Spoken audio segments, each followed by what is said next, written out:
রমজানের চাহিদার চেয়ে বেশি আমদানির পরও সয়াবিন তেল উধাও, নিয়ন্ত্রণ কয়েকটি কোম্পানির হাতে। ডিজিএফআইয়ের সাবেক ডিজি সাইফুল আলমের বাসায় দুদকের অভিযান, 2 ট্রাঙ্কে 2.5 কোটি টাকা জব্দ। অবাধ, সুষ্ঠু, গ্রহণযোগ্য নির্বাচনের অঙ্গীকার, আবারও সিসি নাসিরউদ্দিনের। জাতীয় ভোটার দিবস উদ্বোধন। দেখছিলেন ক্রাউন 7 সংবাদ শিরোনাম, এবার বিস্তারিত। রমজানে চাহিদার চেয়ে 89,000 লিটার সয়াবিন তেল বেশি আমদানি হয়েছে। সরকারের এমন তথ্যের ছাপ নেই বাজারে। আমদানিকারক প্রতিষ্ঠান প্রতিশ্রুতি দিলেও রাজধানীর বাজারগুলোতে চাহিদার সামান্যই মিলছে সয়াবিন তেল। ডিলার ও খুচরা দোকানি সবার একই বক্তব্য, কোম্পানিগুলো দিচ্ছে না প্রয়োজনীয় তেল।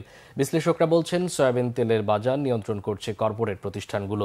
সরকারের দায়িত্বশীল প্রতিষ্ঠানগুলোকেই নিশ্চিত করতে হবে কোম্পানিগুলোর জবাবদিহিতা। গোলাম মইনুল হাসানের রিপোর্ট। ভোক্তা অধিকার সংরক্ষণ অধিদপ্তর বলছে, রমজানে দেশে 3 লাখ মেট্রিক টন সয়াবিন তেল চাহিদার বিপরীতে আমদানি হয়েছে 3,89,000 মেট্রিক টন।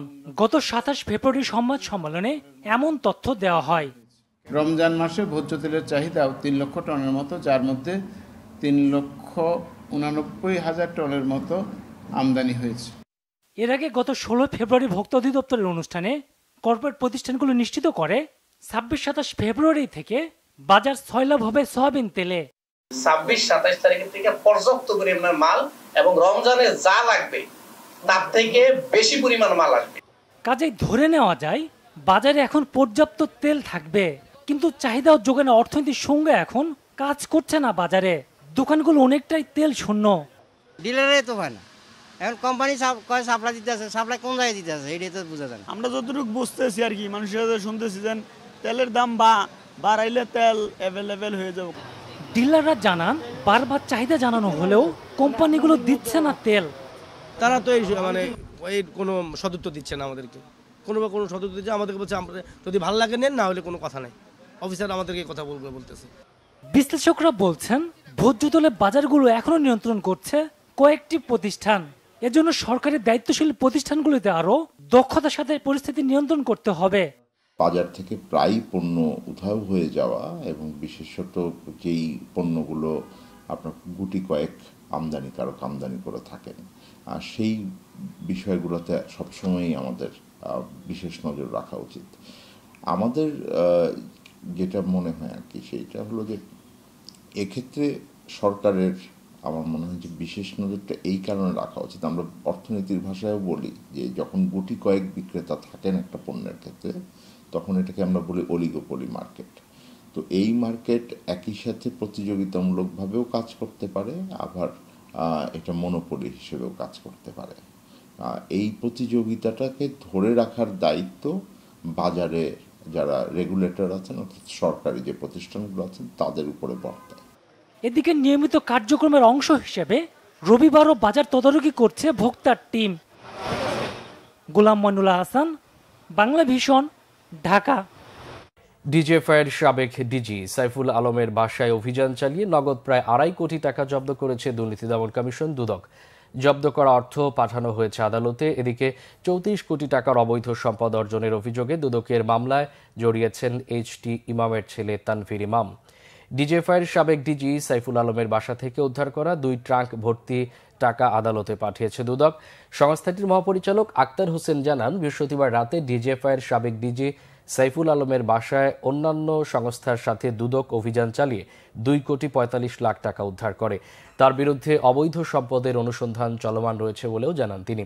তবে যার অর্থ উদ্ধার হয়েছে তাকে গ্রেফতারের বিষয়ে কোনো তথ্য নেই দুদকের কাছে। প্রধান নির্বাচন কমিশনার এএমএম নাসিরউদ্দিন বলেছেন, একটি অবাধ, সুষ্ঠু ও গ্রহণযোগ্য নির্বাচন দিতে কমিশন প্রতিশ্রুতিবদ্ধ।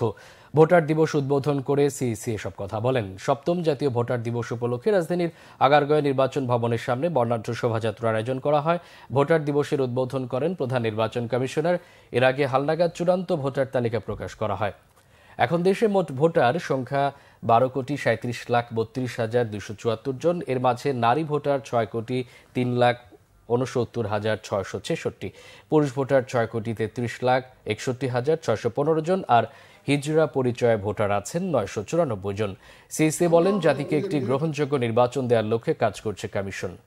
ব্যতিক্রমী কিছু মানুষ ও প্রতিষ্ঠানকে এবছর স্বাধীনতা পুরস্কার দেওয়া হবে বলে জানিয়েছেন শিক্ষা ও পরিকল্পনা উপদেষ্টা ডক্টর ওয়াহিদুদ্দিন মাহমুদ। সচিবালয়ে স্বাধীনতা পুরস্কার সংক্রান্ত উপদেষ্টা কমিটির বৈঠক শেষে তিনি এই কথা জানান। তবে এবছর কারা ও কতজন স্বাধীনতা পুরস্কার পাচ্ছেন তা জানাননি উপদেষ্টা। বলেন, কমিটি কিছু নাম সুপারিশ করেছে, চূড়ান্ত অনুমোদনের জন্য তা প্রধান উপদেষ্টার কাছে পাঠানো হবে। এ সময় আইন উপদেষ্টা জানান, এর আগে স্বাধীনতা পুরস্কার দেওয়ার ক্ষেত্রে দলগত ও গোষ্ঠীগত সিদ্ধান্ত নেওয়া হতো। অভিযোগ করেন, র্যাবের মতো বিতর্কিত প্রতিষ্ঠানকেও দেশের সর্বোচ্চ এই পুরস্কার দেওয়া হয়েছিল। এবছর স্বাধীনতা পুরস্কার প্রাপ্তের সংখ্যা 10 জনের কম হবে বলেও জানান উপদেষ্টা। ডিসেম্বরের মধ্যে নির্বাচনের জন্য দৃশ্যমান উদ্যোগ নিতে হবে, দেরি হলে ষড়যন্ত্র বাড়বে বলে মন্তব্য করেছেন বিএনপির স্থায়ী কমিটির সদস্য সালাউদ্দিন আহমেদ। জাতীয় প্রেস ক্লাবে এক আলোচনা সভায় তিনি এসব কথা বলেন। সালাউদ্দিন আহমেদ বলেন, ইনিয়ে বিনিয়ে বর্তমান সরকারের কাছে থেকে আশ্বাস পাওয়া গেছে, কিন্তু নির্বাচন নিয়ে যেন সময় নষ্ট না হয় সেদিকে গুরুত্ব দিতে হবে। তিনি বলেন, জনগণের অবস্থা ভালো না, মানুষের পেটে ভাত না থাকলে সরকারের ভালো কাজের সমালোচনা করবে। রমজানে গরিব মানুষের দিকে খেয়াল রাখতে, বাজার পরিস্থিতি ও সরবরাহ ভালো রাখতে সরকারের প্রতি আহ্বান জানান সালাউদ্দিন আহমেদ। দ্রব্যমূল্য নিয়ন্ত্রণে সরকারের কঠোর নজরদারি দরকার বলেও মন্তব্য করেন বিএনপির এই নেতা। অনুষ্ঠানে শিক্ষাবিদ সহ বিএনপির কেন্দ্রীয় নেতারা বক্তব্য রাখেন। যদিও ইনি বিনে তাদের পক্ষ থেকে আশ্বস্ত হয়েছি যে তারা ডিসেম্বরের মধ্যে জাতীয় সংসদ নির্বাচনের জন্য তাদের সমস্ত কর্মকাণ্ড সাজাচ্ছেন, কিন্তু সেই কর্মকাণ্ডগুলো প্রকাশিত নয়। সেই কর্মকাণ্ডগুলো জনসমক্ষে প্রকাশিত এবং দৃশ্যমান হতে হবে যে আমরা আসলেই সেদিকে যাচ্ছি কি না।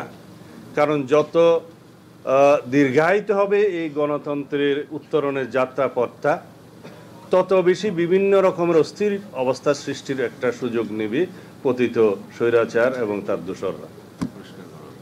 সেই সময়টা যাতে দীর্ঘায়িত না হয় সেটাই হচ্ছে আমাদের প্রস্তাব। রংপুরে আলোচিত শহীদ আবু সাইদ হত্যার ঘটনায় মানবতা বিরোধী অপরাধ মামলার তদন্ত প্রতিবেদন আগামী 9 এপ্রিলের মধ্যে জমা দেওয়া হবে জানিয়েছেন চিফ প্রসিকিউটর তাজুল ইসলাম। তবে এই মামলার প্রধান আসামি শেখ হাসিনার বিরুদ্ধে পৃথক প্রতিবেদন মার্চের মধ্যেই দেওয়ার ইঙ্গিত দিয়েছেন তিনি। রবিবার মামলার শুনানি শেষে এই তথ্য জানান চিফ প্রসিকিউটর তাজুল ইসলাম। বলেন, আবু সাইদ হত্যা মামলায় গ্রেফতার 4 আসামিকে মানবতা বিরোধী অপরাধের মামলার গ্রেফতারের আবেদন করা হলে আগামী 9 এপ্রিল তাদের হাজিরের নির্দেশ দিয়েছেন আদালত। আসামিরা হলেন রংপুর রোকেয়া বিশ্ববিদ্যালয়ের সাবেক প্রক্টর শরীফুল ইসলাম, ছাত্রলীগের সাধারণ সম্পাদক ইমরান চৌধুরী আকাশ, এসআই আমির আলী এবং কনস্টেবল সুজন চন্দ্র রায়। এই 4 জন আবু সাইদ হত্যায় সরাসরি জড়িত বলে অভিযোগ করেন চিফ প্রসিকিউটর। যেহেতু আবু সাইদের ঘটনাটি তদন্ত প্রায় সমাপ্ত হয়ে গেছে, 9 এপ্রিলের মধ্যেই আমরা আশা করছি আবু সাইদের ঘটনার তদন্ত রিপোর্ট এই আদালতে দাখিল করা সম্ভব হবে। সেই তদন্ত রিপোর্টে সরাসরি আমরা যেটা দেখেছি, আমাদের তদন্ত সংস্থা যে প্রধান আসামি শেখ হাসিনা সহ তার নির্দেশেই গোটা বাংলাদেশ জুড়ে এই অপরাধ সংগঠিত হয় এবং গ্রাউন্ড লেভেলে যে সমস্ত অফিসাররা এই মামলার ঘটনার সংগঠিত করে তাদেরকে সহ 9 এপ্রিলের মধ্যে আশা করছি আমরা তদন্ত রিপোর্ট দাখিল করতে সক্ষম হব। গঙ্গার পানি বন্টন চুক্তি নিয়ে যৌথ বৈঠকে অংশ নিতে আগামীকাল ভারতে যাবে বাংলাদেশের 11 সদস্যের প্রতিনিধি দল।